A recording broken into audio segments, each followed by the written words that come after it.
Thank you. And now Peder is going to take over, and it's on Lycouris, and we'll talk about the LPG sector. So thank you very much. Thank you, Nicholas, and thank you, John Lycouris, Thank you, for joining us here today. So to the LPG panel, which is certainly interesting times. Sure. I'm sure most of you know both John and Dorian LPG, but you are the CEO of Dorian LPG, the largest US-listed VLGC company. And certainly there are interesting times. And we just heard from Espen and Jon on the LNG side, which, you know, is probably has been the biggest disappointment so far this year, LNG. Expectations were high, and rates haven't really materialized in the way that most people expected. LPG, on the other side, I think at least buy-side expectations were modest going into the year. And then we came to March, and things just really skyrocketed. We've had, you know, rates as high as $70,000 a day, and third quarter is probably going to be around 50,000 on average. So can you explain to us why we suddenly got this fantastic market after 3, I would say, horrible years? Sure.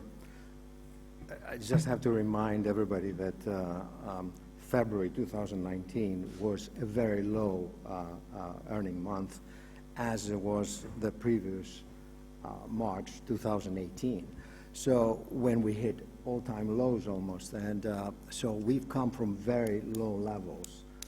And of course, the sudden increase surprised everybody. But it was coming because we had cutbacks of production. We had the tariff events taking place in the late 2018. And then we had a couple of natural events like fogs in the Houston Ship Channel, and then there was one ship that was that's sunk in the channel and caused mayhem in the area. The Houston Ship Channel is a very busy port, and we load a lot of ships for LPG through that port.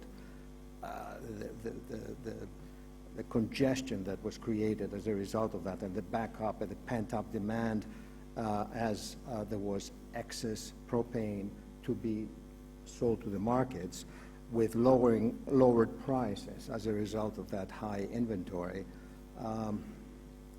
caused a sudden spurt in the markets and a sudden loading of many ships, and an opportunity of ARB, which had opened up as a result of high inventories now being accumulated in the United States, and therefore we had a great opportunity to take advantage of that. Yeah, I think you mentioned a few, call it one-offs to the market that happened in terms of congestion and delays and whatnot, but still, I guess a lot of people thought the market was coming back down again to those, cash break-even levels when it turned at the peak. But then it's just, gone from strength to strength. And, I think, what are kind of the key longer-term factors that you're seeing in the market now that's different from what we saw in, call it 2017, 2018, when rates were, below cash break-even levels? I think that it hasn't gone from strength to strength, because it has kind of leveled off, and it's in the 40s right now on a per-day basis. However, yes, the difference is that this year we have seen increased demand from overseas, increased demand from petrochemical facilities, and we have a very attractive and well-priced product in the United States. It was not as well priced in the Middle East. However, recently we have seen the Saudi CP index kind of dropping down to become a little bit more competitive. So we have a substantial supply of product, and we have demand being kind of catching up now in India, China, Indonesia, Japan, Korea. There's many consumers that have increased their demand for propane, for LPG generally. Yeah. When we kind of look at the LPG market, we have kind of 4 factors that we argue is the most important. Is you need to have cheap U.S. hydrocarbons, and that we certainly have with 10-11% production growth this year.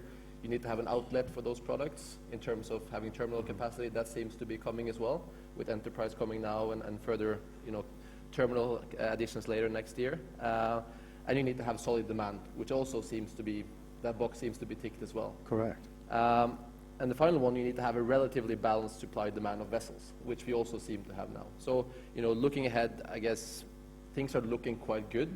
But if you were had to point at kind of, what are the key risks? What are you concerned with is going to kind of ruin this story that we're seeing now, if any?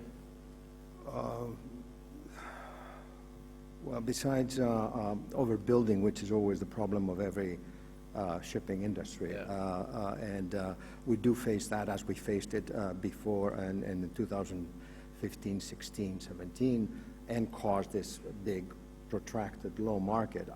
I think there's really very little that can upset this increasing supply of wet gas product or natural gas liquids. I think it's going to expand more.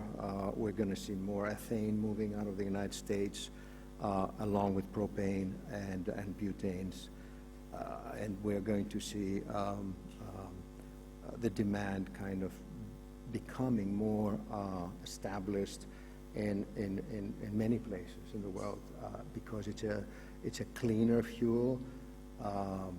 As clean as LNG almost, and burning, and it also should be used more extensively, not only for home heating and cooking, but it's being used for auto gas, and I think also the marine engines can use LPG, and it's an easier stored liquid than gas, than LNG.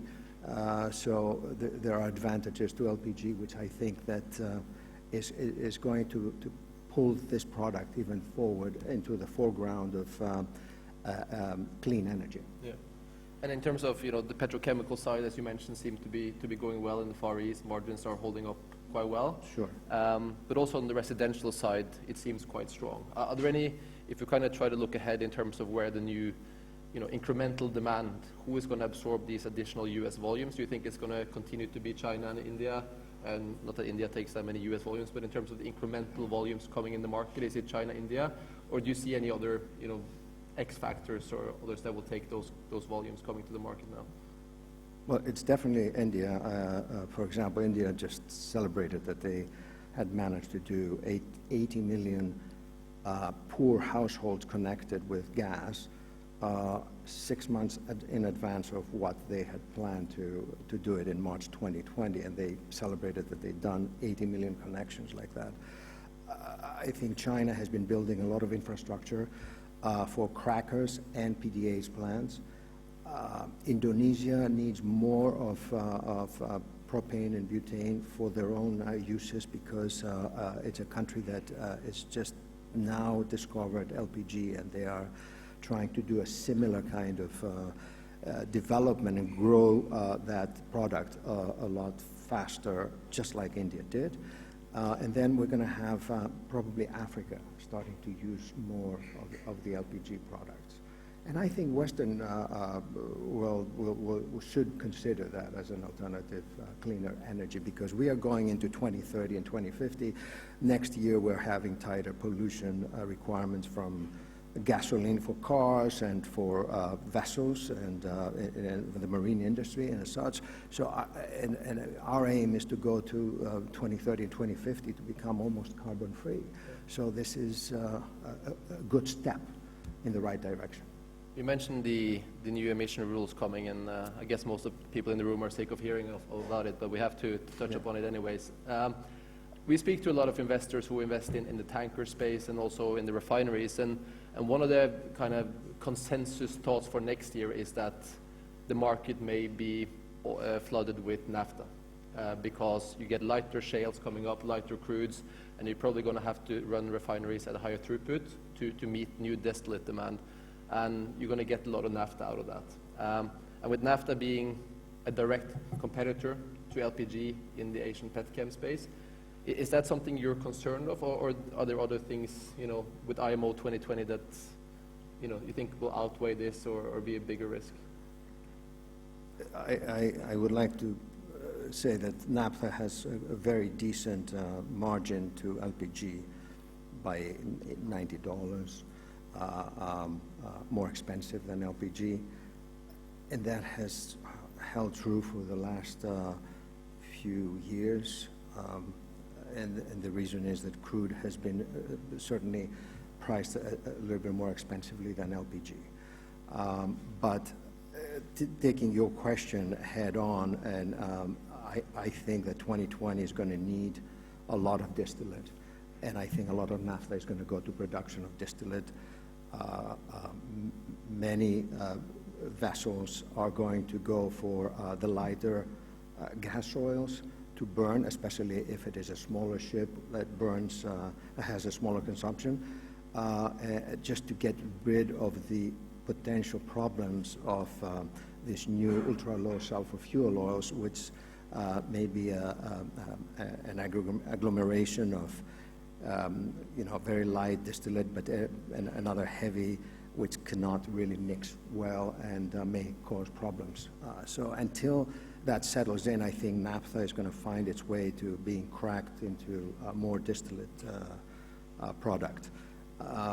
Also, I have to remind you that naphtha comes mainly from crude oil exploration, not from gas exploration. From the gas exploration, we get all these wet gases, and the wet gases produce ethane, propanes, and butanes, and pentanes. They don't produce a lot of naphtha. Thank you. And I think we have time for one more question. And we were on the topic of IMO 2020, and you certainly have been quite vocal in terms of, both in terms of what kind of fleet you have. You have by far the most modern and fuel-efficient fleet out there of the VLGC names. You're doing some scrubbers as well. Correct. How do you feel you're positioned now? 3 months before we head into 2020. Well, it's a big project. It's a significant project, and I think everybody who undertakes to do scrubbers will realize how significant it is. We have been already operating 2 ships with scrubbers since we built them in 2015. We do know about scrubbers and how to operate them, and the extent of modifications that are needed on a ship. We are unfortunately, decided to do that because we think that this is the only way to deal with 2020, by having a balanced approach, and that's really the reason why we're doing about 10 ships this year, where we expect to have at least more than 50% of our fleet with scrubbers, and therefore be able to take 2020 as it comes. Perfect. I'm sure we could have kept going for another hour, but unfortunately our time is up. So thank you very much, John. Thank you, Peder. Thank you.